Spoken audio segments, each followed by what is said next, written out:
Bien, entonces comenzamos la clase y pues nos quedamos que estábamos en la revisión pues de parte del arte paleolítico. Vimos la escultura, principalmente las estatuillas, ¿verdad? ¿Se acuerdan?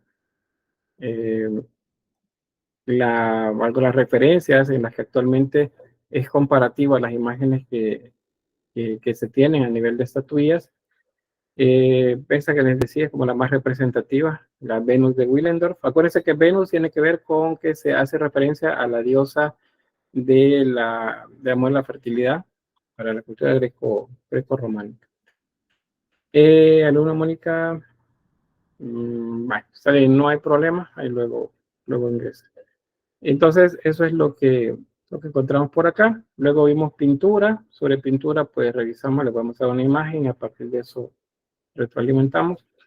Las imágenes no son decorativas, esto no es una decoración de la cueva, sino que son rituales que se realizaban porque a partir de las referencias que actualmente se conocen, eh, se infiere, se hace ahí el análisis y se deduce que la motivación era pues similar.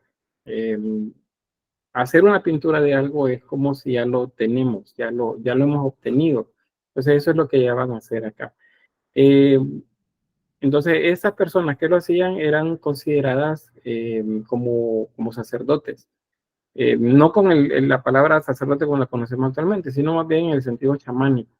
Esa es la interpretación que se hace de todo esto. Materiales, pues les decía,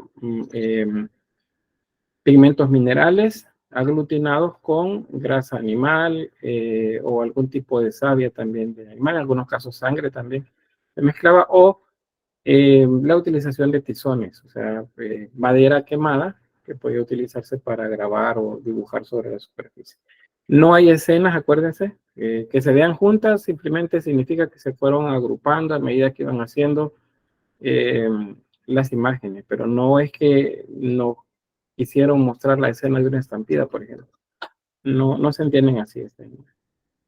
Bueno, hay los bisontes, algunos de la fauna, les decía, son muy buenos para observar en este momento, pero se entiende que no hay todavía un nivel de abstracción, por lo tanto no interpretan lo que ven, sino que lo copian tal cual está enfrente de ellos. Eso es importante porque nos dice pues el estadio de desarrollo también de su cerebro. Bueno, ahí vamos y llegamos por ahí. Entonces, hasta ahí cerramos, hasta acá, con el periodo paleolítico. Acuérdense que el paleolítico es el periodo más extenso de la prehistoria. La parte que hemos estado viendo con imágenes correspondería mayormente a 40.000 años antes de Cristo hacia nosotros. Pero resulta que más o menos entre el 12.000 y el 10.000, en algunos lugares fue entre el 14.000 y el 10.000, por ejemplo, se desarrolló un cambio bastante grande en la mayor parte de territorios que eran habitados por esos primitivos seres humanos. Entonces, a ese periodo es el que se le denomina mesolítico. Y bueno, es un periodo básicamente de transición, de transición desde el paleolítico hacia el neolítico. Los dos tienen condiciones sociales, culturales completamente diferentes y el arte, por lo tanto, es diferente. No es lo mismo. El tipo de interpretación que se hace de las obras paleolíticas no es el mismo de las obras neolíticas. Y también la cultura, pues, es diferente, como les mencionaba. Mesolítico es una palabra que etimológicamente significa la piedra de en medio.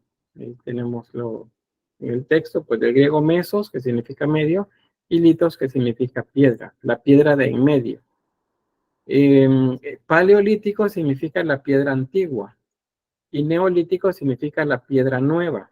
Entonces el mesolítico es lo que está entre las dos. Es la parte intermedia pues, de la prehistoria.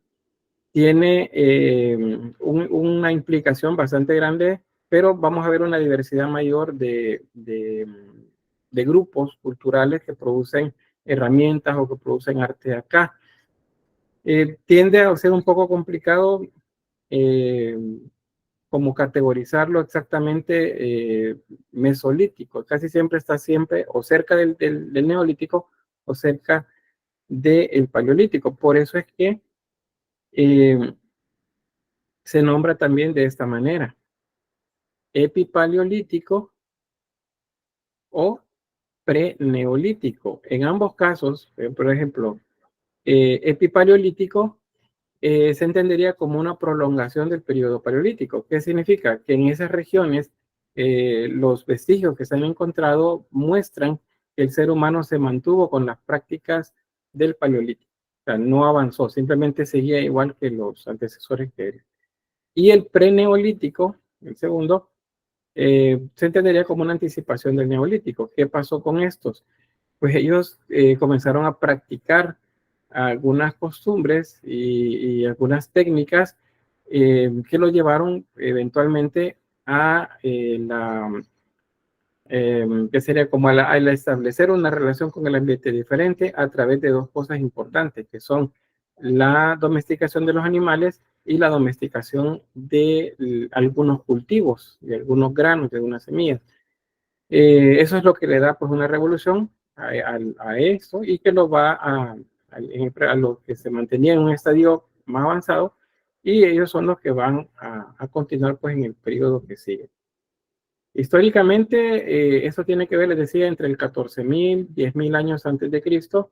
Y hay un dato interesante acá, es que la fauna fría comienza a migrar hacia el norte porque el casquete polar está retrocediendo, es decir, está deshielando todo. Por lo tanto, la temperatura cambia en el planeta y eso implica extinción de algunos animales. Bueno, se considera también que el otro ser humano que existía, que era el neandertal, pues a esta época prácticamente se terminó de extinguir porque no se adaptó a los cambios, dejando únicamente pues, al Homo sapiens como la única especie. Eh, entonces, esos fenómenos implicaron adaptación para el ser humano. Entonces, hubo un grupo, los hipipaleolíticos, como les mencionaba, que persistieron en las costumbres del nomadismo, la, eh, la caza de animales y la recolección de cultivos también. Se mantiene igual para ese grupo. Pero hubo otro grupo que tuvo una transformación, comenzó a producir cosas que los demás no. Y estos se ubicaron en una región más cálida. Estos están ubicados hacia el oriente del, ¿cómo se llama? Del continente europeo, en la región en la que actualmente llamamos países árabes, especialmente en esa zona. Las primeras culturas entonces van a surgir, estas culturas neolíticas propiamente, y que van a transformarse en las culturas históricas que conocemos, las primeras que producen escritos, es en Egipto, la región de Líbano, Israel, Turquía, Jordania, Siria, Irak, Arabia Saudita, Irán, más o menos. Y luego Afganistán, Pakistán, India, que sería otro grupo que se desarrolla también por esa zona. En esos lugares es importante el agua porque son zonas bastante desérticas. Entonces, las fuentes de agua, los ríos, van a ser muy determinantes. ¿Qué ríos hay en la región? Pues en la zona de Medio Oriente, el Tigris y el Éufrates. En la región del occidente, del oriente, perdón, de África, es el río Nilo. Entonces, esas zonas, y si nos vamos todavía más al oriente, en la región de la actual India tenemos el Ganges, por ejemplo. Y si vamos todavía más hacia el oriente, en la región de China, tenemos el río Amarillo y otras vertientes también de ríos que son importantes para el desarrollo de la cultura. Entonces, eso es el cambio climático es lo que produce migraciones, y algunos seres humanos se extinguen porque no logran adaptarse, y otros, por el contrario, pues mejoran sus condiciones. A estos últimos es a los que se les llama preneolíticos, porque son los que tienen pues un desarrollo cultural diferente. No son como estos. Esto va quedando prácticamente solamente para algunas culturas, no para todas. Bien, luego tenemos por acá el diagrama que muestra cómo estaban el deshielo. Hay algo que les voy a preguntar más adelante, si tienen oportunidad en las vacaciones que vienen, pues de revisar un poco de información adicional. Eh, Busquen información acerca de el diluvio, y no solamente en términos bíblicos, porque dicen el diluvio, Noé y los animales en el arca y todo eso. Pues ese es solo un relato nada más que existe en la región. Y tiene que ver para muchos historiadores con esta etapa, la del deshielo, las condiciones climáticas cambiantes y es el deshielo, de los casquete polar que se estaba derritiendo y pues cambiaba la morfología del mundo que los seres humanos conocían. Eso lo vamos a ver un poco cuando estemos hablando de las culturas mesopotámicas. Bien, ¿alguna pregunta? ¿Se entiende qué es el mesolítico?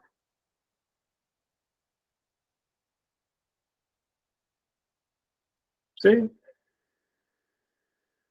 Bien, gracias. Entonces, tenemos diferentes maneras como el ser humano va a responder pues, a esos cambios. Dígame, Natalia.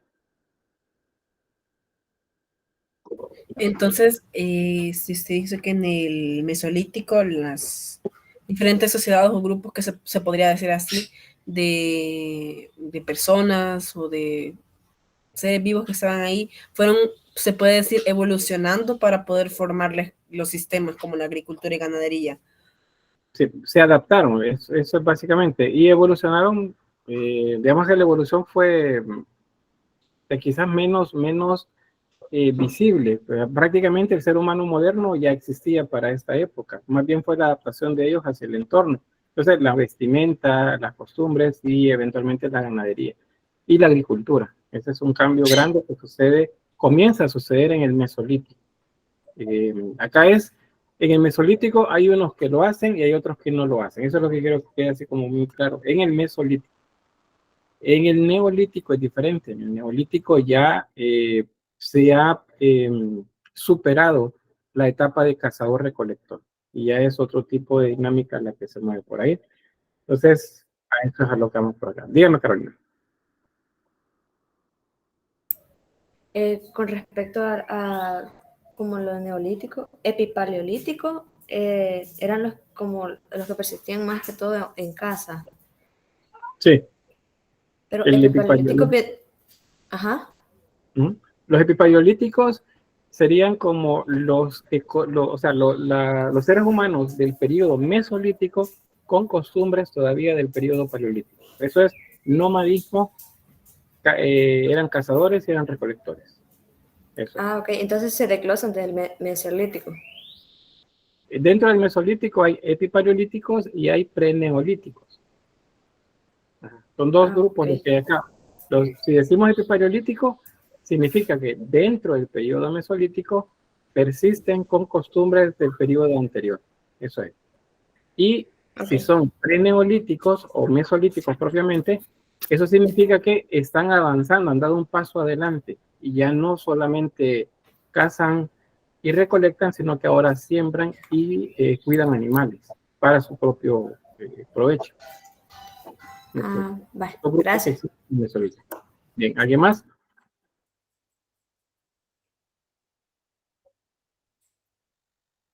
¿No? Bueno, pasamos entonces por acá.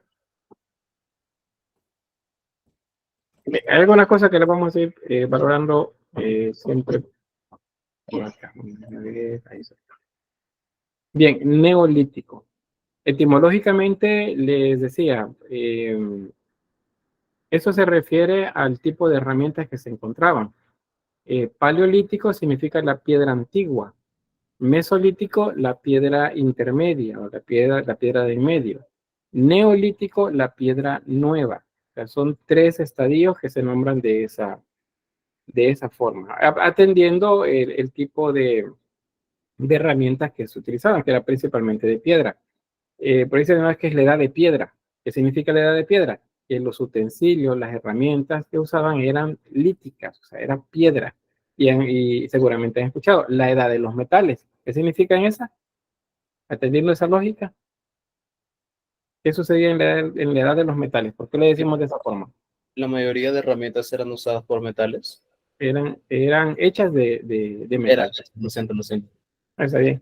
Eran hechas de metal. Eso significa, o sea, edad de piedra, las herramientas eran de piedra. Y está dividido en paleolítico, mesolítico, neolítico. Edad de los metales, usaban herramientas de metal y está dividido en bronce, cobre, hierro, dependiendo de los materiales que más utilizaban. Entonces, ahí entendiendo eso, vean qué fácil después ir captando lo demás. Vamos a ir aquí ya con el periodo neolítico. La etimología, pues ya les decía, que la piedra nueva, esa es la traducción literal del término. Pero ¿qué nos interesa de acá? Algo que se llama la revolución neolítica. ¿Y por qué es revolución? Bueno, si entendemos que es una revolución, la revolución implica cambios drásticos, grandes, que sacan prácticamente del lugar en donde estaba una comunidad, por ejemplo. Entonces, ese cambio, esa revolución va a ser en tres facetas. Inicialmente, pues es la vida. Se pasa de una cultura nómada, se pasa a una cultura sedentaria. Y eso significa que ahora ya no dependen de las migraciones para buscar alimento. Ahora se quedan en un lugar, pero en ese lugar hay ciertas condiciones. Una de ellas es que debe haber una fuente de agua dulce cerca que les permita pescar y que les permita proveerse del agua que necesitan, tanto para su consumo como para la agricultura, que es otro de los inventos que vienen con esta nueva vida. Si no tienen que moverse, pero necesitan carne de animales que antes cazaban, ahora lo que hacen es crían esos animales. Los atraparon y ahora los tienen cerca de ellos, en lugares cercados para que no se salgan. Ese es un gran cambio, es un cambio muy grande, muy complejo todo lo que sucede alrededor de eso, porque también implica un cambio en las creencias, una revolución en las creencias. Ya no hablamos solo de una religión mágica. Bueno, prácticamente entendido en términos generales decimos que todas son mágicas, ¿verdad? Pero ya no es solamente el ritual para atrapar un animal, a partir que yo hago la pintura o el dibujo en una cueva. Ya no es solamente la divinidad femenina, dándole todos los atributos de la naturaleza porque ellos observaban porque de ella también salía una vida. Era la manera como pues se perpetuaban.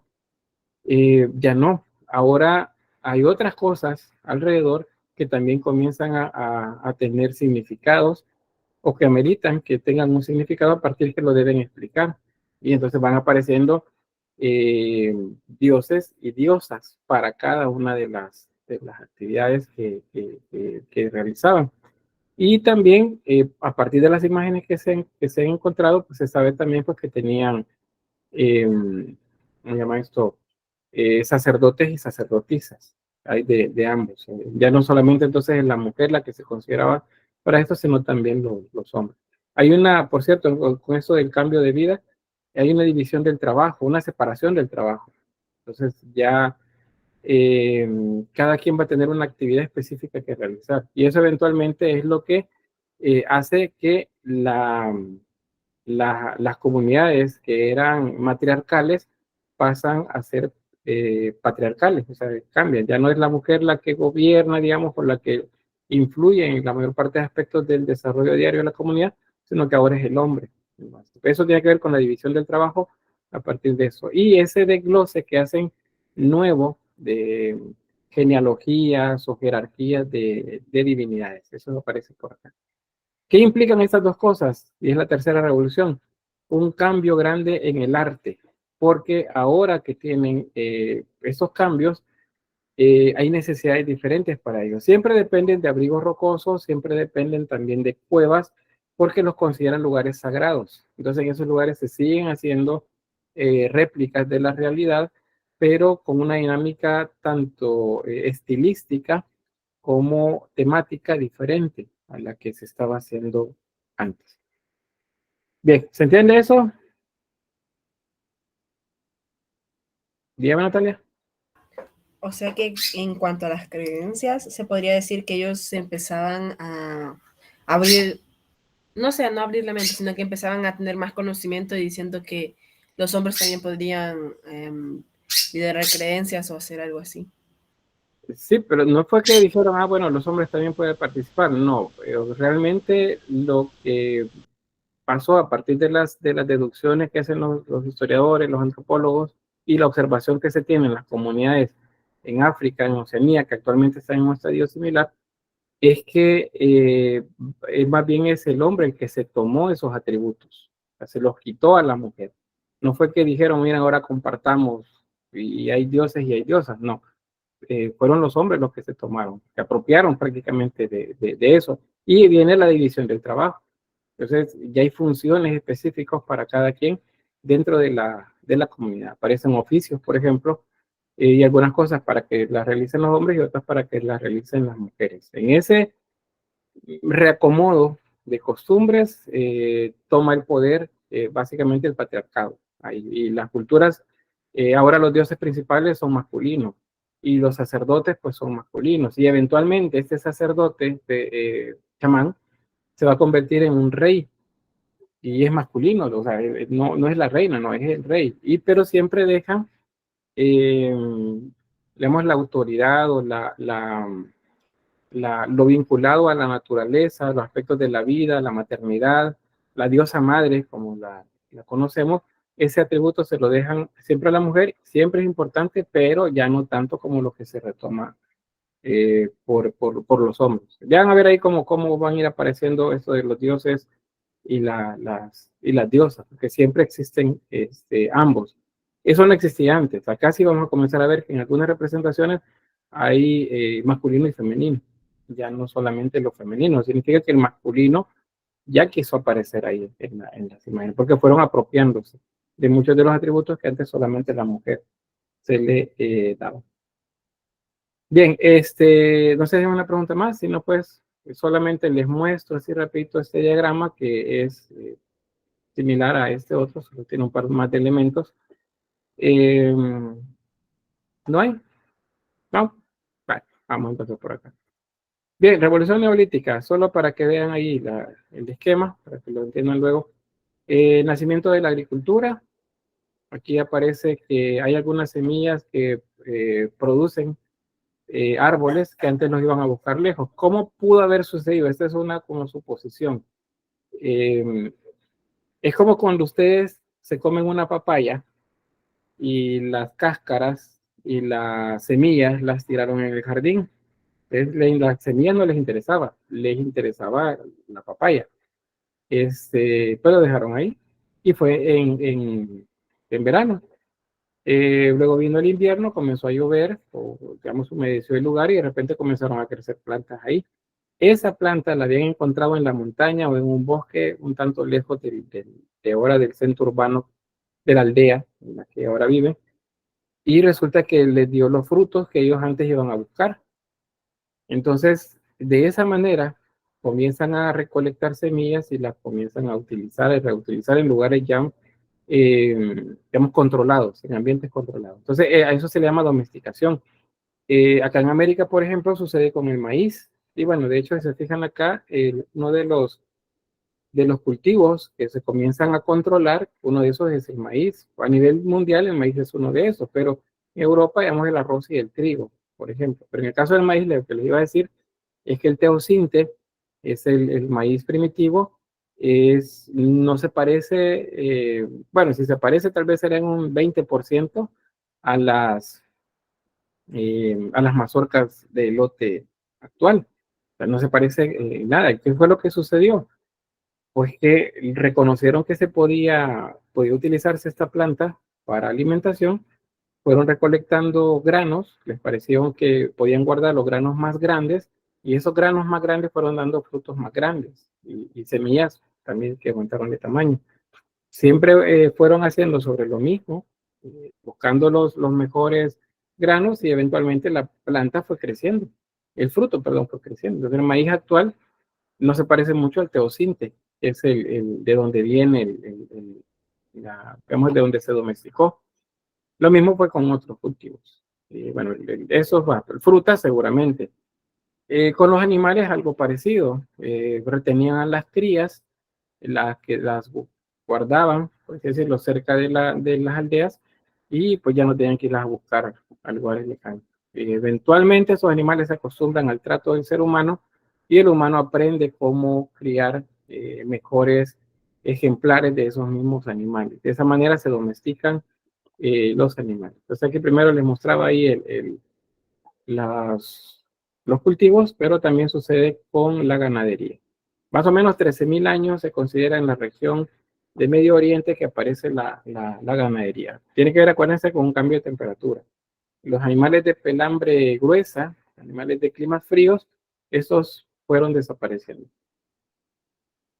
Esos animales de los que se retienen, que son los que se ven en muchas de las pinturas de este periodo, son las cabras, las ovejas, los bueyes, los caballos y el perro. Ya habían ahí estos animales. De hecho, se piensa que en el Paleolítico ya habían, porque se han encontrado huesos que corresponden a perros primitivos.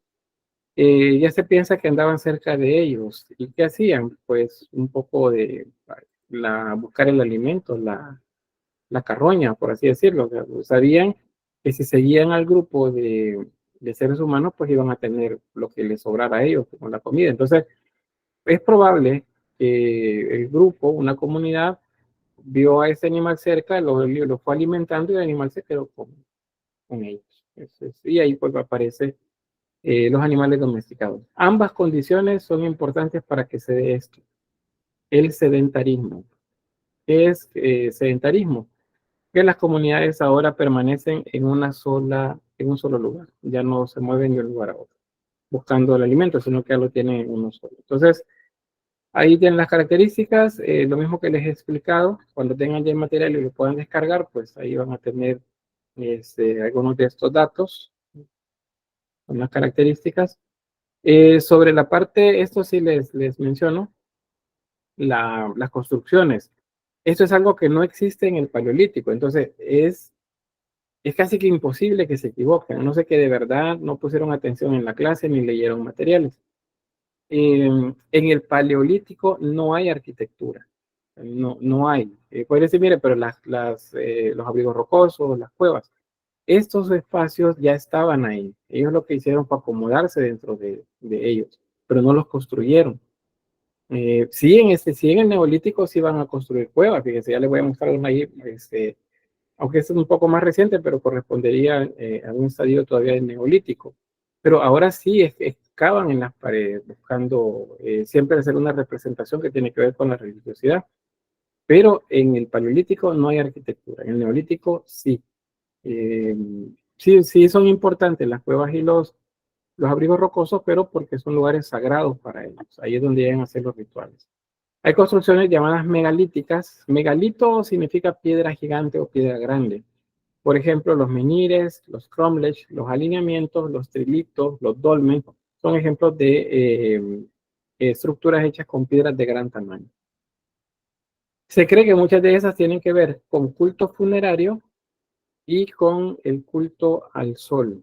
El sol se le va a considerar como una divinidad, igual que a la luna también se le considera como una divinidad y es opuesta, porque mayormente aparece durante la noche.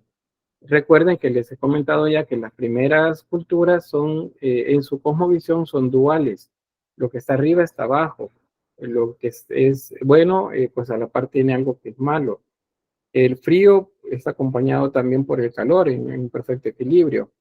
El agua del desierto, o sea, o la fuente de agua del desierto. Todo eso para ellos es dual, es un comportamiento siempre dual. Y aparece también la cerámica, pero sin torno. El torno o la rueda de alfarero, si es que ya las han visto, pues es un dispositivo que sirve para construir piezas en barro, especialmente piezas redondas. Pero en esa época no existe el torno todavía. El torno lo van a inventar ya en el periodo de la edad de los metales. La cerámica, sin embargo, sí aparece acá. Ya vamos a ver al final del tema, pues algunos ejemplos de esto. Bien, hay algunos útiles. Eso quiero que le pongan atención. Vean esas piedras. Esa es piedra pulimentada. A eso es a lo que se llama la piedra nueva, el neolítico. Las piedras ahora se utilizaban cantos rodados, o sea, esas piedras que hay en los ríos que tienen forma redondeada, de ahí se sacaban y se pulimentaban las partes que se cortaba, que se golpeaba para darle forma. Se pulimentaba. Entonces al final la pieza es como la ves por acá. Si han visto acá en nuestro país una herramienta, un dispositivo que se llama piedra de, o que la gente le llama piedra de rayo, que se supone que cuando un rayo cae en algún lugar, en el suelo aparece una de estas piedras, es creencia de la gente. Pues, hay bastantes todavía, a ver, bueno, a veces he visto en pueblos, he visto que tienen alguna por ahí, en sitios artesanales tienen y las utilizan para pulir la pieza, para pulimentarla por la parte exterior, ocupa piedras como estas, son herramientas siempre. Muchas de esas eran hachas, iban acompañadas pues de una estructura de madera y muy bien apretadas para poder funcionar como hacha. ¿Qué más habían? Pues adornos, agujas y punzones. ¿Por qué agujas y punzones? Porque pues tejían ya. Por eso estamos hablando de una estructura cultural mucho más avanzada que la anterior. La hoz, eso es una herramienta que le sirve para cosechar, para cortar la planta de la cual están obteniendo semillas. Y estos son restos de cuchillos de sílex. El sílex es similar a la obsidiana que tenemos nosotros acá en nuestra región. Es un producto volcánico también y se ve exactamente igual, solo que los colores varían. La nuestra es un poco más oscura, es como negra, o sea, la mayoría, aunque hay alguna verde en la región de Yucatán. Pero pues con ellos, ¿qué hacían? Cuchillos, cortadores, para poder siempre ser utilizados como herramienta. Bien, ¿alguna pregunta hasta acá o comentario antes de llegar a las técnicas y temáticas? Vamos bien, voy muy rápido.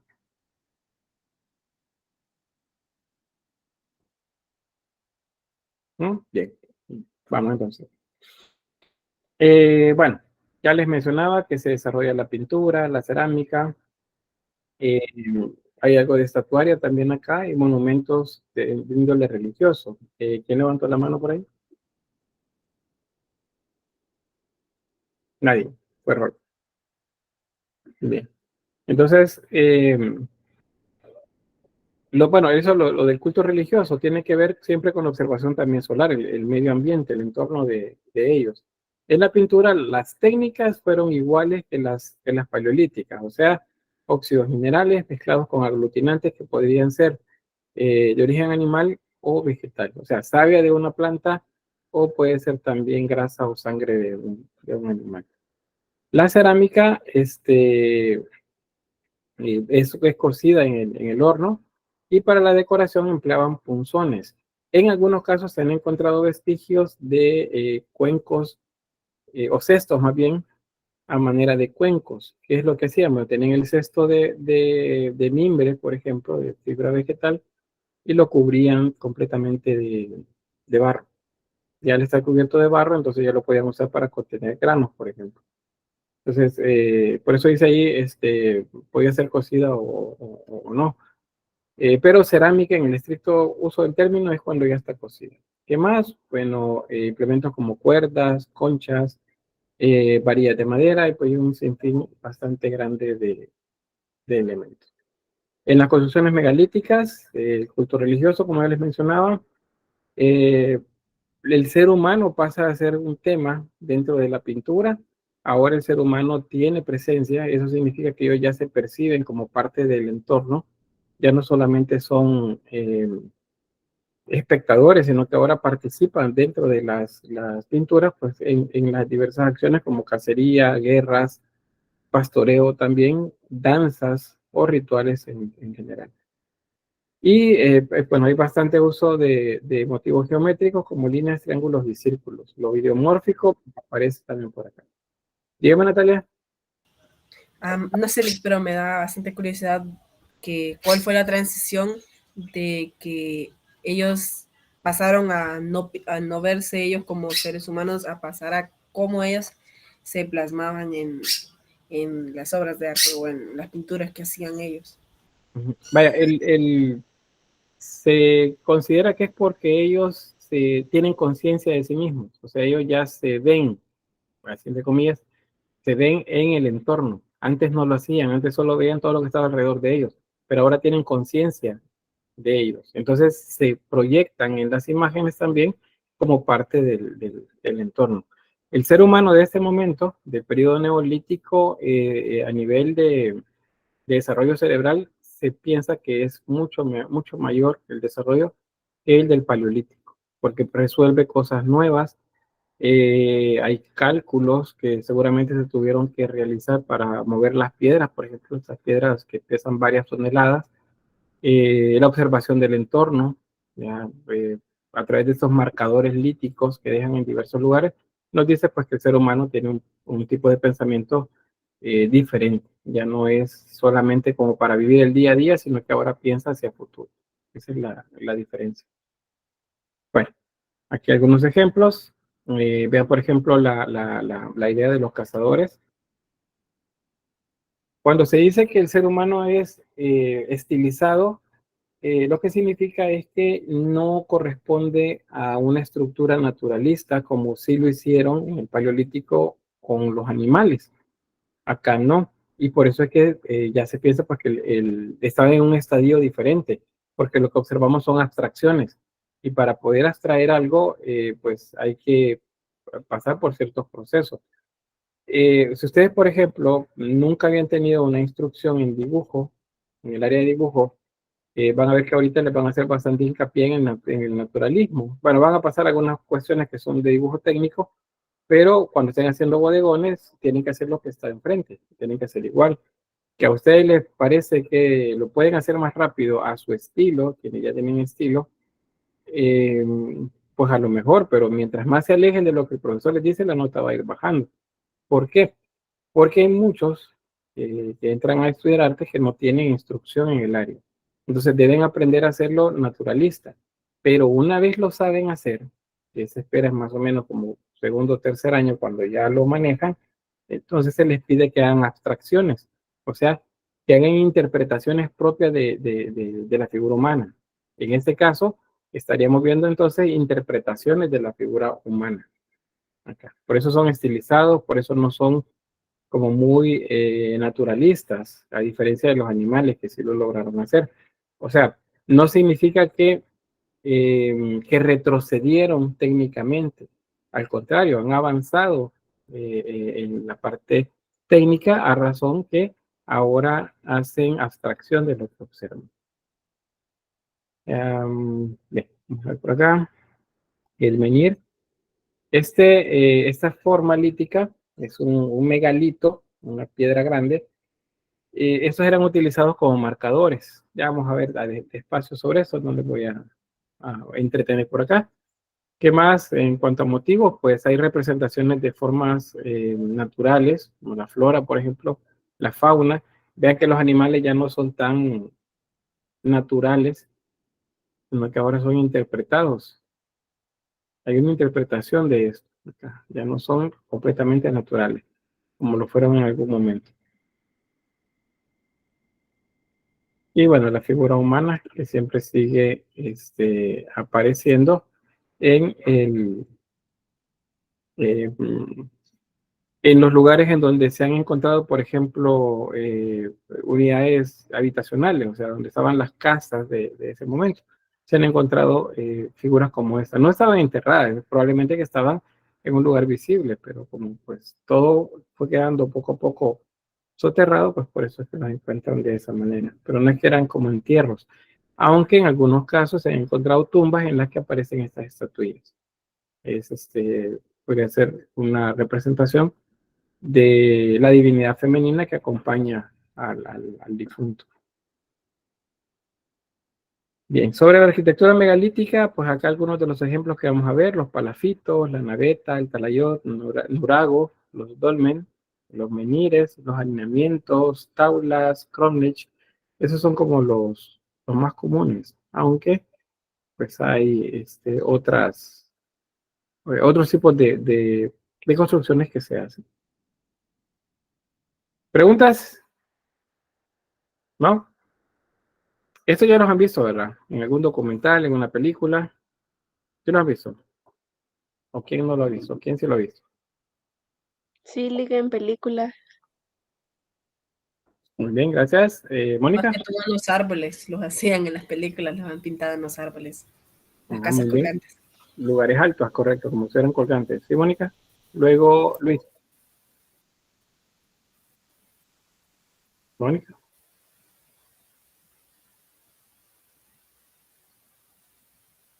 No, bueno, si no, en lo que arregla el problema, vamos con Luis. Hace poco estaba viendo un video de Luisito Comunica en sí, en el cual se muestran así a varias personas que aún en la actualidad hacen las casas de este tipo para evitar inundaciones más que todo. Muy bien. ¿Son inundaciones o algún otro uso? Solamente ese que yo recuerde. Bueno, está bien, gracias. Mónica, ya, si no, vamos con Carolina. Ahí aparece apagado el micrófono.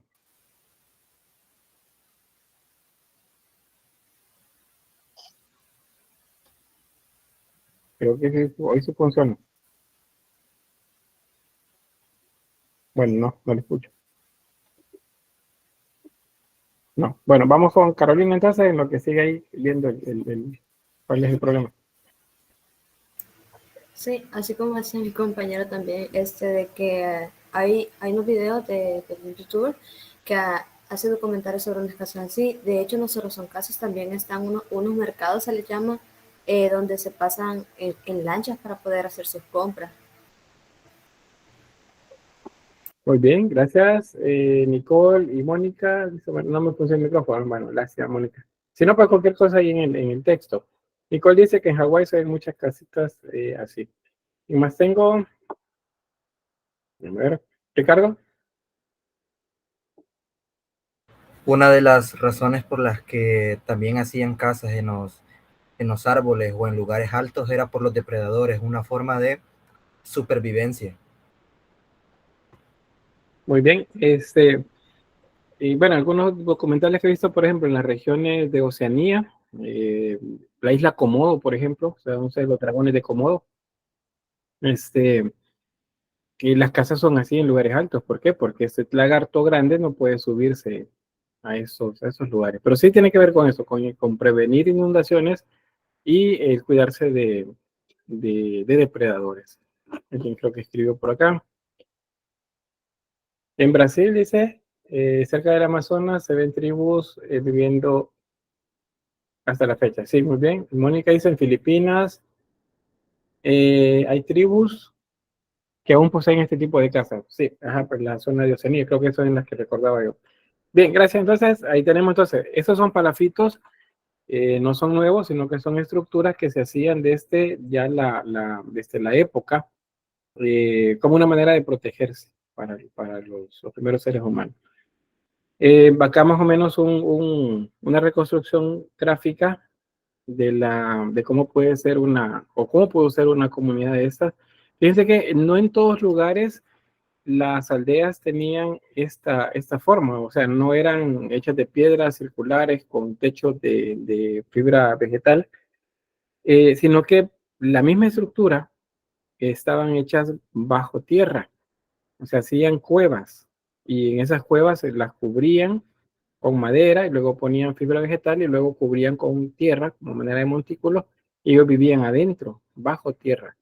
La idea de la protección de las cuevas pues no fue algo que dejaron tan rápido. Seguían pensando pues que eso podía suceder. Así vean que en el diagrama muestra que hay una fuente de agua cerca, están cosechando, están transformando el material, en este caso el barro, que hay un horno. Realmente los hornos en el origen no eran de esta forma, eran hogueras hechas en la tierra, pero pues nos muestra el diagrama que ya habían trabajos diferenciados. Eso es también como muy importante que lo veamos. Esa sería entonces una de las ideas. No en todos los lugares es igual. Esta es una naveta. Las navetas, esta naveta de Studons, es una construcción con motivación funeraria. Se sabe esto porque se han encontrado osamentas, se han encontrado ofrendas y se han encontrado, ¿qué serían? Un espacio, por ejemplo, destinado para los restos óseos, otro destinado para los cuerpos completos, y otro para las como reliquias u ofrendas, que eran herramientas principalmente que se colocaban, bueno, herramientas y adornos que se colocaban como manera de ofrenda. Acá. El tamaño de estas construcciones era un poco pequeña. Si les parece que es grande, por el tamaño de la puerta, tiene una razón de ser. Vamos a sacar. Como que les diga, miren, ¿qué altura piensan que tiene? Ya le acabo de decir que no era tan grande, ¿verdad? Pero ¿qué altura pareciera a partir del tamaño de la puerta? Unos 3 metros o lo más. 3 metros de altura. ¿Sí, Ricardo? 1 metro. No, un poco más, un poco más. Pero ven el tamaño de la puerta. ¿Cómo hacían acá? Pues bien, el tamaño era de 2 a 3 metros por ahí. En algunos casos un poco menos, pero de 2 a 3 metros de altura. El largo sí podía tener 4 metros, 5 metros. Tenía esta forma como de pirámide truncada o romboide, no, trapezoide sería acá, como trapezoide. Vean los tamaños de las piedras, también son piedras grandes y están cortadas. Eso significa que ya utilizaban herramientas para transformar las piedras. El tamaño de la puerta significa que para entrar a la naveta había que arrastrarse prácticamente, o sea, había que caminar a gatas, como decimos, agachado para poder entrar. Ahí tenemos la vista de esta naveta, ya en contexto.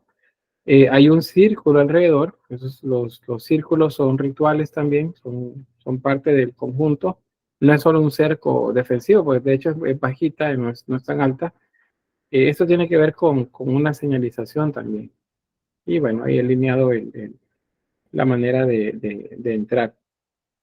Hay una imagen acá. Ahí tienen el interior. Pueden ver ahí lo complejo que era la construcción. Noten que hay piedras a manera de vigas y sobre esas otras piedras y sobre esas otras piedras más. ¿Sí, Natalia? Eso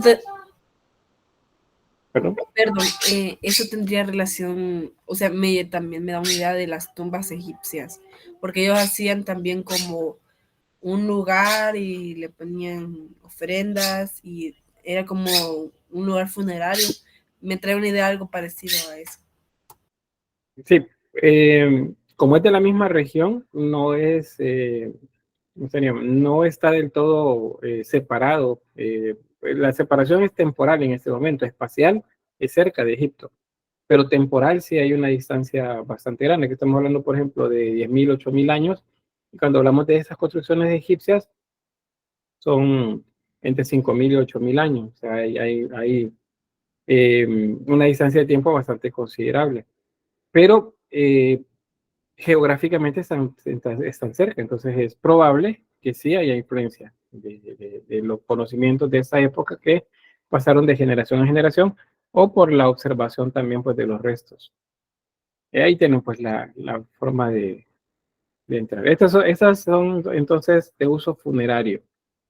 En algunos casos las navetas, por ejemplo en las islas del Mediterráneo español, se han encontrado estas y vean que están en lugares altos. Ese es otro asunto, el estar en alto para poder observar el entorno. Estas se dicen que son naviformes, significa que tienen forma de naveta, y estas sí tienen un techo de fibra vegetal, de hojas de palma, por ejemplo, y pues toda la vida cotidiana se desarrollaba adentro y en los alrededores. Pueden ver, hay abrevaderos, lugares para el pastoreo, acá, la transformación del material, y aquí algunos vestigios. Es la misma, estas dos, es esta misma de acá. Vean la forma que tiene y están hechas para que, hay otra aquí que no está no está en pie, la mayor parte ya se perdió, pero están hechas para que el viento no la maltrate. O sea, el viento viene en una dirección y esto lo rompe, o sea, como un rompevientos para que no sea, ¿cómo se llama? Que el viento le está dando de manera directa a la habitación. Ahí tienen la forma. Eso es en una isla. Es muestra entonces que esos seres humanos pues se movían también a través del océano. Estos dos se considera que son usados para la observación. En la parte interna lo que tenían era un tronco central como manera de pilar y sobre eso puestas unas vigas. Esas vigas servían para poder como subir de niveles y esos niveles lo utilizaban para poder ver a la lejanía. Vean, que exista un cambio climático, que en ese cambio climático hubieron asentamientos humanos en lugares muy, qué sería, que serían como muy adecuados para el desarrollo de la agricultura y la ganadería. Pero hay algunos otros grupos probablemente no quedaron cerca de esos lugares. Entonces la lucha por controlar esos entornos se dio. Y por eso aparecen algunos de las imágenes del arte parietal del Neolítico, aparecen guerras, aparecen grupos lanzándose flechas y lanzas, porque habían guerras ya. ¿Y por qué estaban peleando? Por el control de esos territorios donde habían recursos naturales como más inmediatos. Hay una película, no sé si la habrán visto ustedes, de Stanley Kubrick, de los 60, que se llama 2001, Odisea en el espacio. No sé si alguien la ha visto. Bueno, antes de eso van a me están dando los metros, perdón, no vi el chat antes. Y dice Patricia, sobre esto último, la entrada en la puerta sería la de menos de 1 metro. De hecho es más pequeña, mucho más pequeña, 60 centímetros. Bien, ¿alguien tiene una respuesta sobre la pregunta?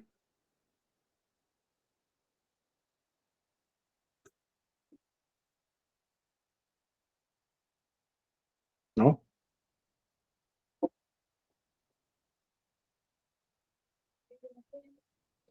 Nada.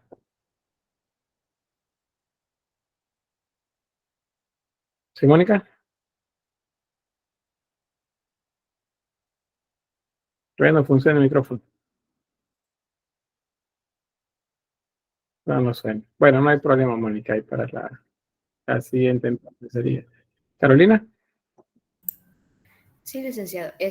Digamos, el tallalot se podría ver ocupada como, digamos, como esa ventanita que se logra ver ahí. Las personas subían ahí para observar, como ahí mismo dice, que era edificación de defensiva. Entonces, las personas subían ahí para, ¿cómo le puedo explicar? Como para verificar todo el campo, creería yo, pero no sé si estoy equivocada. Está en lo correcto. Por eso les decía, vaya, acá adentro en medio había no sé si alcanza a ver ahí el cursor, había un pilar de madera y sobre eso habían vigas. Y las vigas era como, digamos, el piso, el segundo piso, tercer piso, para poder llegar a esas ventanas a través de las cuales se podía observar. Ellos estaban protegidos y podían observar cuando el enemigo se acercara. Pues eso, para eso servían tanto el talayot como el nurago. Estos no eran habitacionales ni eran tampoco tumbas. Lo que les preguntaba sobre la cultura, perdón, sobre la película, esta de 2001 está en el espacio, por lo de la guerra. Les voy a poner luego el video en el grupo de Facebook. Pero hay una escena en la que el primate descubre la herramienta. Luego de utilizar la herramienta, de aprender cómo usarla para cazar, por ejemplo, luego va con su grupo, ellos habían sido expulsados de una zona donde había un ojo de agua, un lugar donde nacía agua, los expulsan, luego vienen, ese grupo que fue vencido, fueron los que descubrieron la herramienta, luego ellos regresan al lugar y reclaman el espacio. Y les estoy dando spoilers si no lo han visto. Eso que está representado ahí, conflictos por el control de recursos, eso es algo que pues se dio y lo atestiguan este tipo de estructuras, como también las pinturas en las que se ven guerras. Están luchando, no están cazando, están luchando entre ellos. El control de los recursos ha sido motivo de discordia a través de los siglos, de los siglos y los siglos. De hecho, a la fecha se sigue peleando, el ser humano sigue peleando por el control de recursos. Y si no, pues tienen a Rusia peleando con Ucrania. O cuando Estados Unidos va a pelear a Medio Oriente. Es control de recursos y el negocio de las armas, ¿verdad? Lo que se ve por ahí. Bien, vamos a avanzar. Menires, aquí estamos hablando de otro tipo de estructuras.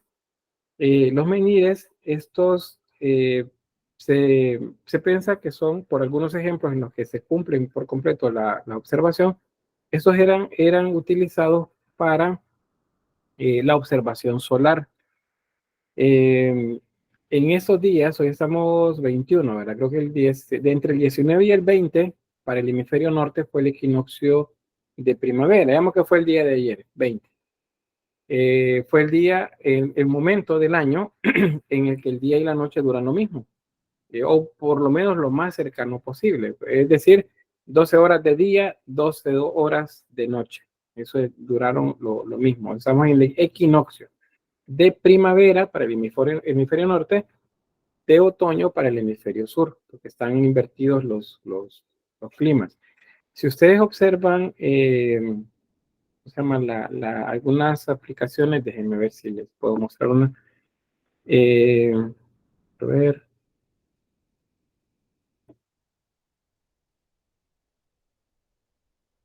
Bueno, pero si ¿qué lo voy a hacer al final mejor de la clase cuando vamos a seguir con el tema?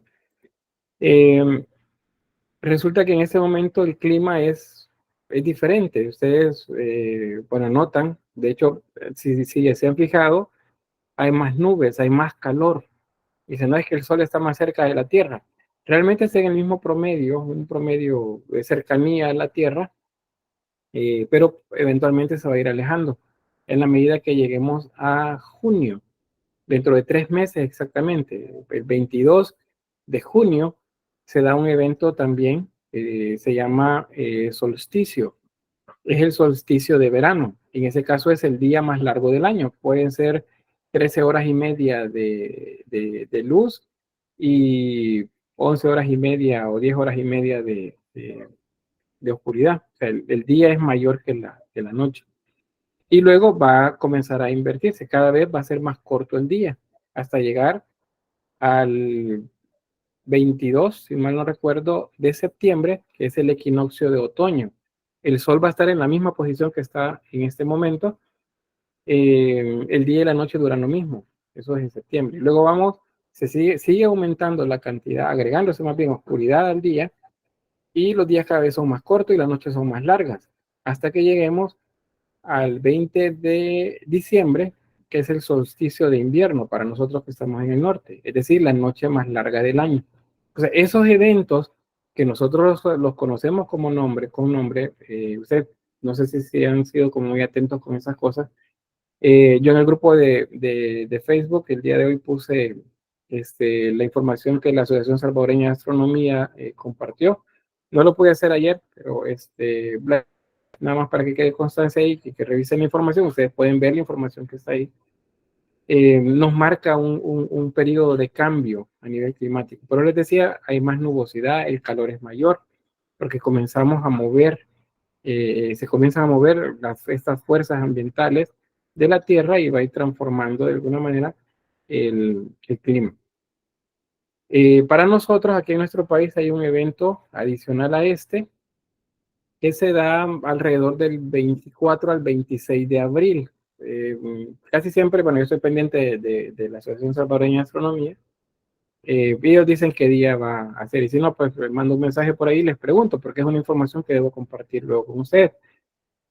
Acá en la región en la que estamos, sucede un evento que se llama el paso del Sol por el cenit, o lo conoce como el paso del Sol. Es en ese momento los objetos que están a 90 grados sobre el suelo, como por ejemplo un poste en la calle que está exactamente a 90 grados ustedes lo ven al mediodía, durante un par de minutitos o un minuto, ese poste no produce sombra. No hay sombra. Y ustedes se paran en una cancha de básquetbol, por ejemplo, una acera que esté plana, completamente plana, ponen sus brazos pegados al cuerpo y ven hacia abajo o alguien les graba, les toma una fotografía. Ustedes no tienen sombra. Están parados exactamente sobre su sombra. ¿Por qué? Porque el sol está justo sobre nosotros. Entonces, eso para nosotros es un evento adicional. Solo sucede en esta región, se llama el paso del sol. ¿Y qué significa en ese momento? Que comienza la temporada lluviosa para nuestro territorio, bueno, nuestra región. Casi siempre llueve ese día o los días siguientes, y ahí comienza ya a llover. Entonces, la observación, el conocimiento de estas cosas va a dar un cierto poder, por así decirlo, a algunos de estos seres humanos del momento que están controlando el quehacer de lo cotidiano y que están manejando la información que conocemos como religión acá. Entonces, les voy a explicar primero con esta, con mi imagen, acá. Voy a acercarla y luego vamos a ver los diagramas. Vaya, imagínense, esto está colocado a mitad de una planicie. Entonces, en diciembre, el sol sale acá. Sería digamos, el 20 de diciembre de nuestro calendario. En esta época no existen esos calendarios, sino que ellos tienen que observar el sol para saber qué va a suceder. Pero si decimos que en diciembre el sol salió acá, a medida que siga avanzando el tiempo, el sol cada día va a aparecer más hacia el centro. 3 meses después de en nuestro calendario, el sol va a estar acá, justo a la mitad. Y quizás, en la medida que vaya saliendo, el sol se va a posar encima, va a comenzar a emerger detrás del menhir, acá. Y el sol entonces va a estar aquí en medio. Y eso va a suceder 2 veces al año. ¿Por qué? Porque resulta que luego que el sol sale por acá, luego va a seguir saliendo más hacia la derecha de la pantalla. Y 6 meses después de cuando estaba acá, el sol va a salir aquí. Eso va a ser el solsticio de verano. Y en ese momento el sol va a comenzar otra vez el mismo baile, por así decirlo. Va a seguir. Y en nuestro calendario, 3 meses después, que serían, póngale, 90 soles después, el sol va otra vez a posarse acá. ¿Y qué va a suceder después de eso? Otra vez el sol va a moverse aquí. No solamente es que el sol se mueve, sino que el ambiente cambia. Se los acabo de explicar. En diciembre, como el sol está aquí, los días son más cortos y las noches son más largas. Eso es acá. En la medida que se acerca, el día va aumentando con respecto a la noche. Y cuando llega a la mitad, el día y la noche duran lo mismo. A partir de ese momento, el sol comienza a aumentar la cantidad de luz de día. Entonces, el día se hace más largo y la noche se hace más corta otra vez. Y luego regresa y así por los siglos de los siglos. Entonces, ¿qué sucede? Si eso los seres humanos de ese momento lo observaron porque había un árbol acá, un árbol, pero el árbol con el paso del tiempo se secó y se cayó, entonces ese marcador que tenían ahí, ese marcador solar, lo sustituyeron por una piedra, un megalito. Es esto que vemos acá. ¿Y por qué es tan importante hacerlo? Porque es un marcador de tiempo. Les está diciendo en qué momento entonces viene la época de siembra y les está diciendo en qué momento viene la época de cosecha y eventualmente la época de mayor frío. Eso es lo que se observa acá. ¿Lo saben todos? No. ¿Y cómo nosotros podemos asegurar eso?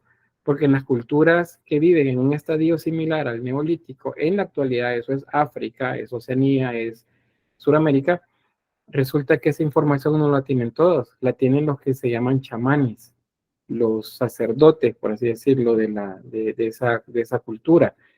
Y ellos son los que dicen que, ellos observan, están observando siempre esto, y entonces observan que el sol salió acá. Entonces dicen, va a ser época de siembra. Entonces, los dioses me han dicho, hablando de la comunidad, los dioses me han dicho que, o el dios sol me dijo que podemos sembrar porque va a comenzar a llover y hay que preparar la tierra. Entonces comienzan a preparar la tierra y resulta que efectivamente llueve. Entonces que la lluvia es una confirmación para esta gente que el chamán tiene razón. Eso significa que los dioses entonces hablan con esa persona. Entonces de esa manera ellos se perpetúan en una posición de dominio por sobre los demás. Ese conocimiento no se lo dan a todos, se lo pasan a su familia. Y por eso es que las familias comienzan a hacerse del poder y eventualmente, en la medida que nos acercamos a las culturas históricas, ahí aparecen los reyes sacerdotes y las familias se consideran divinas, se consideran sagradas y hacen templos donde dicen que hablan con la divinidad. ¿Y qué dijo la divinidad? Ah, la divinidad dice que viene una época seca y entonces hay que guardar alimento, hay que hacer esto y es otra cosa. Y resulta que sucede. Entonces dicen, sí es cierto, la divinidad habla con esa persona. Entonces, de esa manera es como va a ir surgiendo en los siguientes siglos las religiones, pero eso ya es de la época de Egipto, de Mesopotamia. En este momento implica control también de la comunidad y implica también una observación bastante grande del entorno. Eso implica también el conocimiento del cielo, la luna, los ciclos de la luna y las estrellas también, la posición de las estrellas. ¿Se entiende? ¿Sí? Bien, bueno, Susana Lourdes dice por acá, si no me equivoco, eso sería como un reloj, tipo reloj. Sí, es básicamente eso, es como un reloj a partir de lo que les explicaba. Ahora vean esto. Y entonces, ahí uno ve, según algunos programas en History Channel, esto lo hicieron los extraterrestres. O sea, se atravesaron media galaxia para venir a poner piedras en el suelo. ¿Y por qué la hicieron? Es que necesitaban un aeropuerto para ser visto desde el aire y saber dónde aterrizar. No, esto es observación desde la Tierra, o sea, desde el nivel del suelo, del entorno. Cuando se hizo el entorno no habían casas como esta, no habían árboles aquí alrededor, seguramente era una planicie bastante amplia que permitía desde el suelo observar en qué momento salía el sol en diferentes posiciones del paisaje. Es como que les diga, bueno, el sol sale cuando los días son más cortos y las noches más largas, el sol sale acá. Y cuando por el contrario, los días son largos y las noches cortas, el sol está acá, en esta posición. Pero 2 veces al año, el sol sale aquí, en el centro. Entonces, cuando hablamos del el lado, acá, el sol sale acá, el solsticio. Cuando está en medio, equinoccio. Y luego se va a seguir moviendo acá, solsticio otra vez. Y luego va a regresar, equinoccio. Y luego solsticio. Y así, por siglos y siglos. Entonces, para eso servían esos. Eso se llaman alineamientos. Los alineamientos son un conjunto de menires, los que se colocan. Eso tiene que ver un poco con religión, porque pues se deduce de esto que al no entender nada de cómo funciona la dinámica de los astros, pues ellos le dan una explicación extraordinaria. Y esto lo hacen los dioses, pues, que esto suceda. Y los dioses son los que comunican con las personas, pero pues este es conocimiento. Eso se llaman alineamientos y hay muchos en Europa, especialmente en la zona norte, en regiones como Gran Bretaña, también hay bastantes alineamientos. Hay una vista para que tengamos idea del tamaño de las piedras. Hay unas que están pues ya volcadas, algunas quebradas, pero vean el tamaño. ¿Cómo las movieron?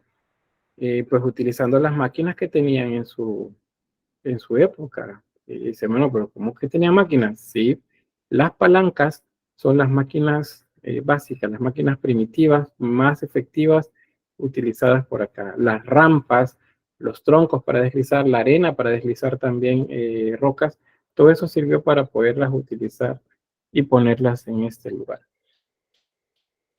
Bien, aquí está lo de los equinoccios que les mencionaba y los solsticios. Vean, ahorita estamos acá. equinoccio de primavera para el hemisferio norte y por el contrario en el sur, equinoccio de otoño. O sea, nosotros vamos a comenzar la temporada en el norte, estamos hablando no en El Salvador, porque nosotros estamos en una región del mundo que se llama tropical y no tiene nada que ver con la música. Tropical significa que estamos en medio de dos trópicos, el trópico de Cáncer y el trópico de Capricornio. Estamos en medio de los dos. Entonces, somos una región tropical. Para nosotros no nos funcionan esas 4 estaciones. Nos funciona un clima en el que podemos hablar de temporada seca y temporada lluviosa. De manera como norma lingüística, como comúnmente decimos verano e invierno, ¿verdad? Pero realmente nosotros tenemos una temporada seca y una temporada lluviosa. La seca es en la que estamos en este momento, que es un periodo frío, relativamente frío, y un periodo bien cálido. Y la lluviosa, que son un periodo de lluvias intermitentes y otro periodo de lluvias un poco más esporádicas. Eso lo tenemos nosotros. Estamos entonces acá, equinoccio de primavera. Hoy es 21, pero dependiendo de la época del año y bueno, ya cálculos astronómicos, hoy se sabe que eso varía en 1 o 2 días. O sea, hay diferencias de horas, no podemos afirmarlo por completo. Porque como les decía, este año fue como el 20. Tiene que ver también que hubo un día más en febrero. Acuérdense, eso es un año bisiesto. Entonces todo se mueve un día. Por cierto, un dato también, por si no lo sabían, perdón, hay una pregunta acá. Carolina dice, ¿verdad que aquí en el país hay un reloj así de sol? En el MUNA hay un reloj de sol. Sí. Y por cierto, marca el paso del sol por el cenit. En abril, a veces hacen algún tipo de evento por ahí para observar. Sí, Carolina. Todavía no.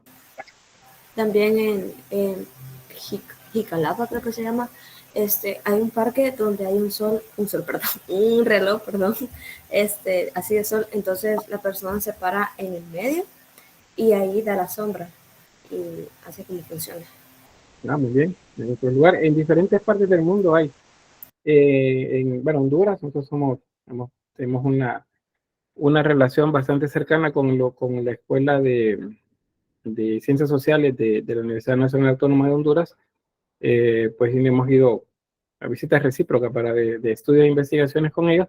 Ellos en el campus de la universidad, en Tegucigalpa, tienen una réplica de una de las estelas de Copán y en ella se marca en el suelo un reloj solar bastante grande. También tienen otro reloj solar astronómico cerca, porque en esta universidad sirven una carrera que se llama licenciatura en arqueoastronomía y astronomía cultural, algo así como se llama. O sea, es una licenciatura donde les enseñan a la gente a leer los astros en función de las culturas antiguas. Es muy interesante lo que trabajan ahí los compañeros arqueoastrónomos. Entonces sí lo hay.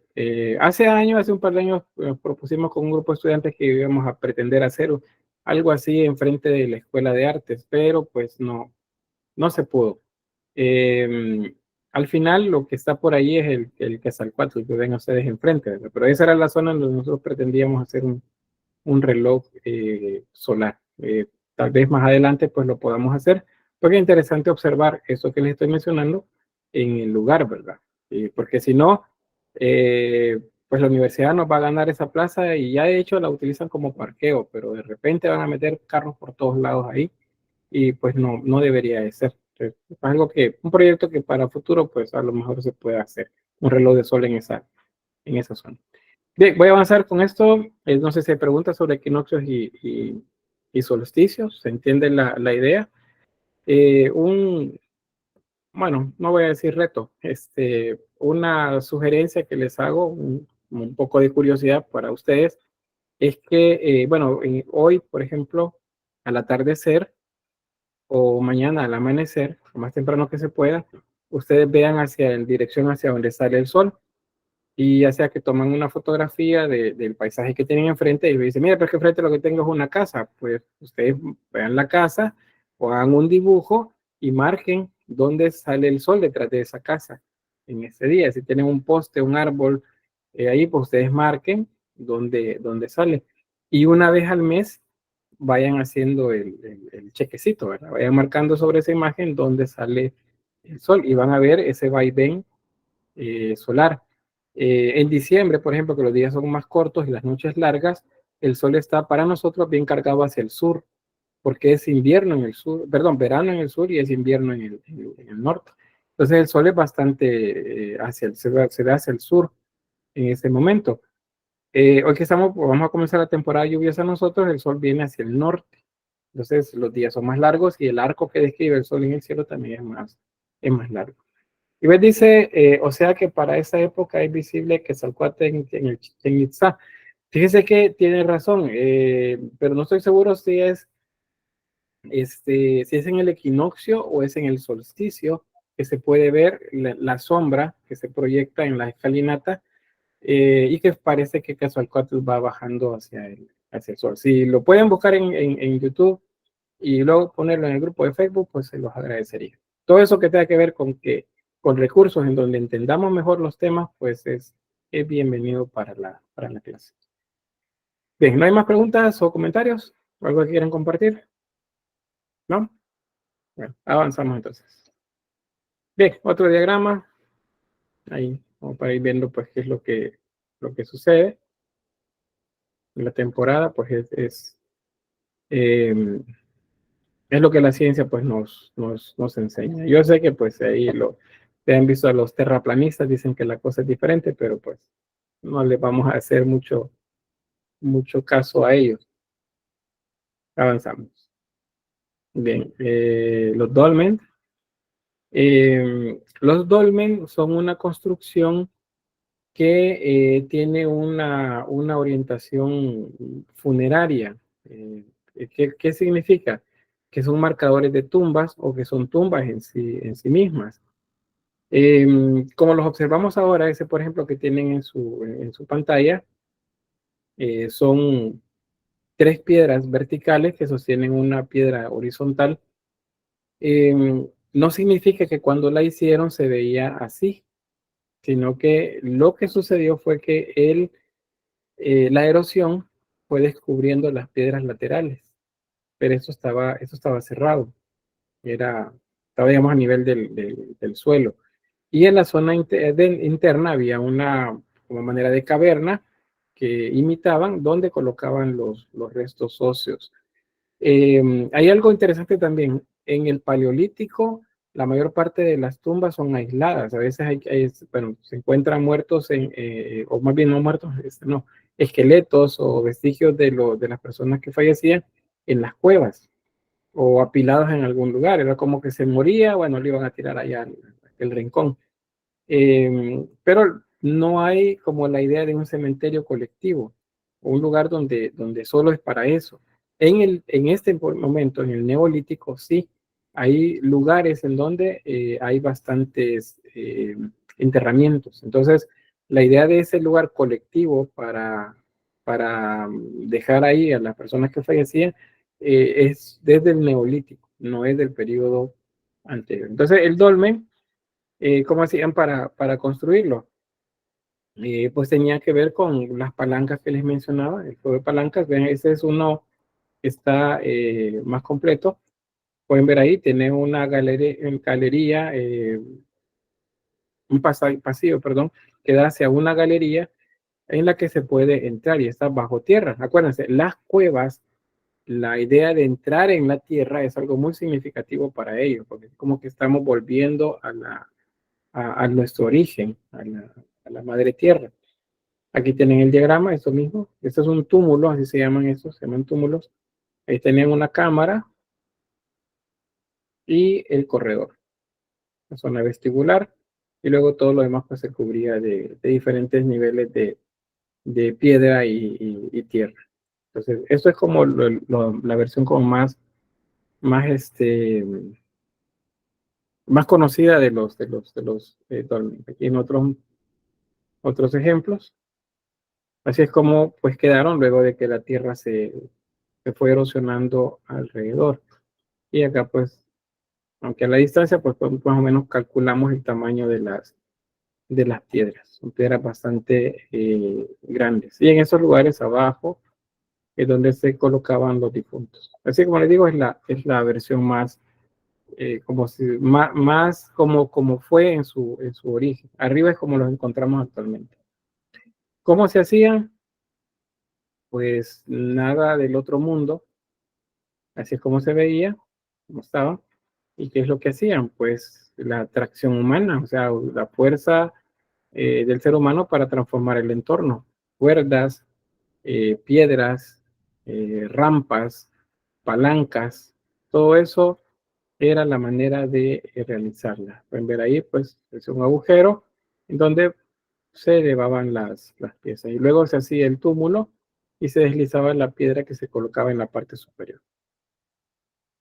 Ahí se hacía. Entonces, nada que extraterrestres levantando, haciendo levitar las piedras para construir las estructuras, ¿no? Eso es bien sencillo, solo que las respuestas sencillas a veces no, bueno, sencillo es, te digo, explicarlo, hacerlo es seguramente como muy complicado, necesita mucho trabajo comunitario, pero a veces eso se tiende a decir, no, eso no fue así, y comienzan esas versiones exageradas de cómo pudo ser.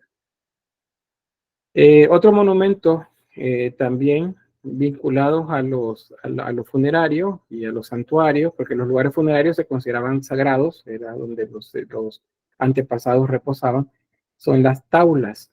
Pues las taulas varían, en algunos casos es como lo observan acá, son 3 piedras, en otro caso son dos megalitos, que pues forman esta imagen que ven por acá.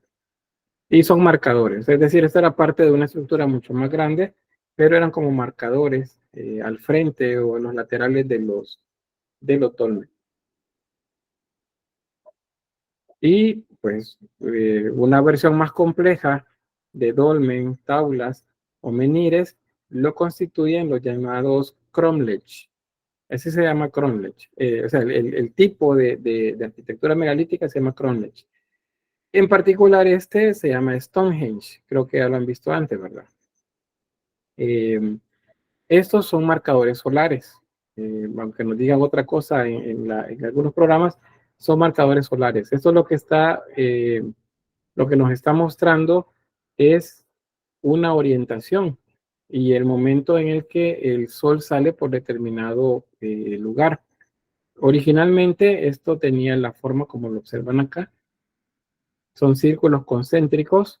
Hay otras piedras que están alejadas del círculo probablemente de Stonehenge. Y en algún momento del año, el solsticio de invierno, el sol sale en medio de las piedras, sale orientado en medio de las piedras, y se posa, por así decirlo, en la medida que sale a través de estos 2 piedras verticales sobre esta otra, y se observa desde acá. Entonces, eso sucede 2 veces al año, sucede en los solsticios. Algunos de esos solsticios, especialmente el de invierno, son como más significativos porque es el que tiene que ver con la noche. Hay otras culturas que le dan más o dimensionan más el solsticio de verano más que el de invierno, pero el de invierno le ponen bastante como atención. Y ahí tienen una imagen. Así es como se ve actualmente. Noten la cantidad de gente que va. ¿Y por qué va? Bueno, porque dice, no, es que es un momento para recargarnos de energía. El sol, pues, sale y nos llena de las buenas vibras y todo. Hay una, ¿qué sería? Cultura popular alrededor de esto que lo vincula también con los druidas. Realmente no se sabe quién construyó Stonehenge. Se sabe, pues, que estaba ahí alrededor de unos 10.000, 11.000 años antes de Cristo, ya estaba por ahí. Las piedras con las que se construyó se trajeron de un lugar que estaba alrededor de 40 kilómetros de distancia.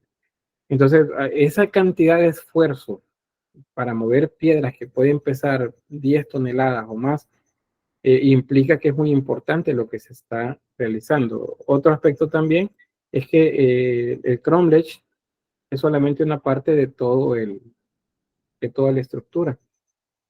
Acá lo que se han encontrado en estos túmulos, porque eso es como una manera de túmulos, o como canal que hicieron acá, un túmulo a un lado, Se han encontrado agujeros con restos orgánicos de madera. Eso significa que esto había una empalizada alrededor, una muralla de troncos colocados alrededor. Y más lejos, otra piedra, y pues en el momento que salía el sol, pues, bueno, el sol salió de ese lado más bien, atravesaba la estructura y salía del otro lado. Eso era un marcador solar. Les estaba diciendo una época del año. Iniciaba la época invernal y las noches iban a ser pues más largas que el día. Bien, ¿comentarios? ¿No? No, todo bien, licenciado. Muy bien. No, ya estamos bien. Bueno, aquí eso. ¿Y cómo lo hicieron? Pues igual, lo que les mencionaba. Palancas, tracción humana, rampas y mucho ingenio. Para hacer esto, quienes lo hicieron no podemos decir, es una cultura primitiva. Ya es una cultura que tiene bastante conocimiento del entorno y de cómo resolver problemas. Fíjense que solo, por ejemplo, esta estructura que ustedes alcanzan a ver acá, en la punta tiene una saliente, como si fuera un botón. Acá. Aquí se ve también y se ven estas. Tiene como botones. Esas son cuñas. En esos lugares, en esta piedra, la piedra horizontal que llevan en la parte superior, lleva dos agujeros y esos agujeros encajan exactamente acá. Cuando la piedra se colocaba encima, vamos acá, cuando aquí se ven estas, lleva la piedra hacia arriba, cuando se colocaba encima, resulta que quedaba prácticamente inmóvil. No se iba a deslizar, no se iba a caer. ¿Por qué? Porque estaban utilizando un tipo de sistema para inmovilizar las piedras y asegurarlas en la posición en la que las estaban poniendo. Entonces, eso es lo que se sabe. Se han intentado hacer réplicas de esto, universidades estadounidenses o británicas, y tratan de imitar con la contracción humana, digamos los alumnos, utilizando rampas, utilizando arena, utilizando troncos, palancas para mover piedras de gran tamaño y resulta que sí lo logran hacer. Entonces, esa es la explicación. No hay ahí nada extraordinario en cuanto al origen, o sea, no hay nada más allá del ser humano. Es extraordinaria si lo vemos así, la, la calidad de desarrollo que tenían los seres humanos de ese momento. Lamentablemente, al ser una cultura prehistórica, no hay vestigios escritos acerca de que la motivación, si había alguna divinidad a la que estaba dedicado, o registro de momento de quién lo mandó a hacer, nada de eso existe. Con otras culturas, ya las del periodo histórico, yo les voy a decir, miren, aquí está el rey, por ejemplo, ¿cómo se llamaba este?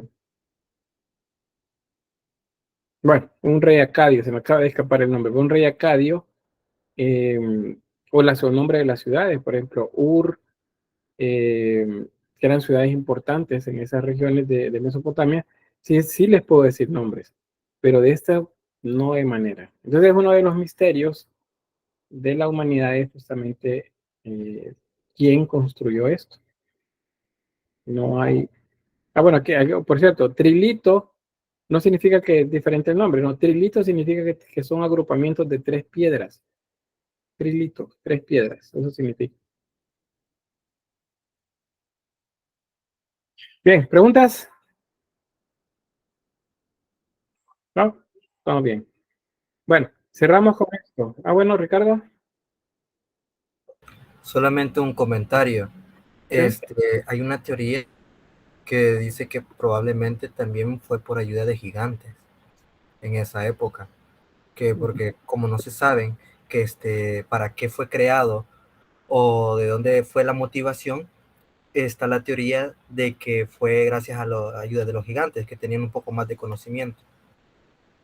Sí, es de las historias que van por ahí como una manera de leyenda. Ahora, ¿qué nos dice la ciencia? ¿Qué nos dice la historia? Que cuando las culturas se refieren a gigantes, no necesariamente están hablando de personas de un tamaño grande.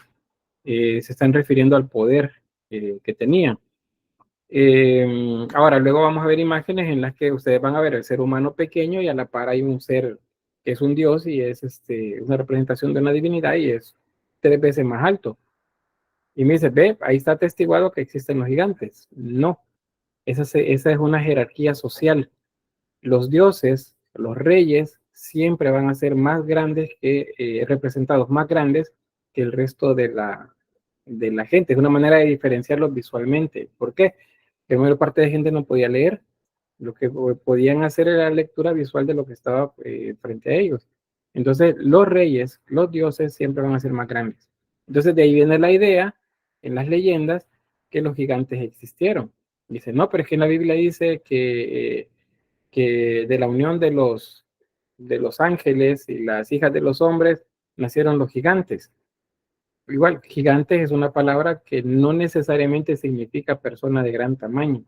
Se refiere en muchos casos al poder que tenía. Entonces, de ahí nada más ahí solo eso como para como acompañar lo que el compañero decía sobre lo de los gigantes. Lo que vamos a manejar nosotros acá en la clase sobre la idea de las imágenes de seres de un tamaño mayor es lo que la ciencia nos dice, la historia nos dice que es una representación jerárquica. Mientras más grande, más poderoso y más importante que los demás. Pero sí están las leyendas ahí, que hay gigantes. Y les digo, o sea, que no existan vestigios escritos que nos explique algo acerca de esos lugares, da pie para que haya una cantidad muy, muy grande de teorías. Quiero ver. Mónica Alexandra, ya voy, Ricardo. La mecánica era bastante moderna, dice, con respecto a la época y recursos.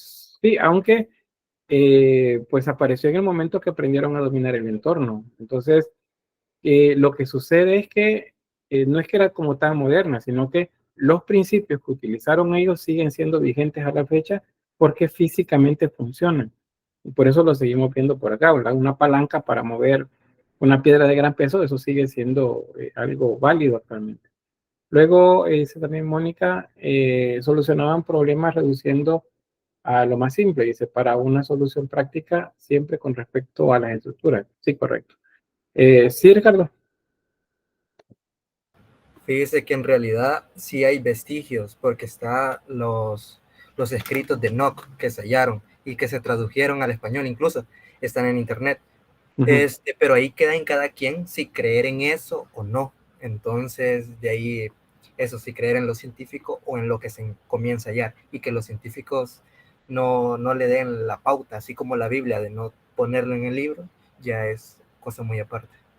Sí, el libro de Enoch, de hecho, es bien interesante en cuanto a referencias míticas, ¿verdad? De mitos, porque de eso trata, acerca de cómo el ser humano aprende un montón de cosas. Y en la Biblia es cierto, no lo tomaron en cuenta porque no lo consideraron ellos como acorde a las enseñanzas. Pero el libro de Enoch hay bastante que aprender de ahí. No he leído completo el documento, pero sí he revisado información de la que aparece ahí. El problema es que son relatos. Son relatos. Tenemos un problema de inconsistencia cuando no se aportan pruebas físicas, sino que solamente son relatos. Entonces, los relatos se toman como mitología. Y es una referencia en muchos casos para la parte histórica, pero si no hay escrito, o digamos otro documento, o comprobado, contrastado con vestigios físicos, entonces me van a decir, en internet aparece, hay imágenes. Hay una, por cierto, les voy a poner el ejemplo, hay una donde aparece un esqueleto de unas dimensiones grandes en una cueva y está enredado con una serpiente. Y aparece, y hay artículos donde hablan acerca de los gigantes, y que los gigantes aquí, que los gigantes allá. Vean, esa es una obra artística. Fue hecha en no sé qué país del Oriente, y es parte de una exhibición en un entorno como manera de museo.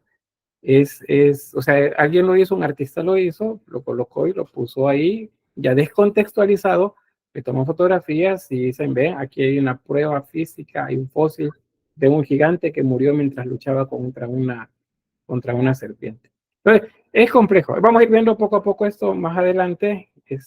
Acá pues no es la idea de hacer polémica, sino valorar la parte esa, los relatos literarios como algo más mítico, pero lo que aporta, ¿cómo se llama? Evidencia física, pues es lo que la historia ha retomado como algo válido. Por eso cuando platiquemos frente a frente en algún momento, vamos a hablar de los temas de manera un tanto más libre. Pero mientras estamos en la clase, pues yo lo que les imparto acá es como la parte más académica, que tiene que ver con la academia. No sé si hay alguien más. Si no, pues vamos a quedarnos por acá porque les explico lo de la actividad que tenemos para realizar. No sé si hay alguna pregunta más. Yo no, igual, bueno, voy a tener por acá la grabación. La clase de ayer, por cierto, no la he subido, pero el día de mañana la subo.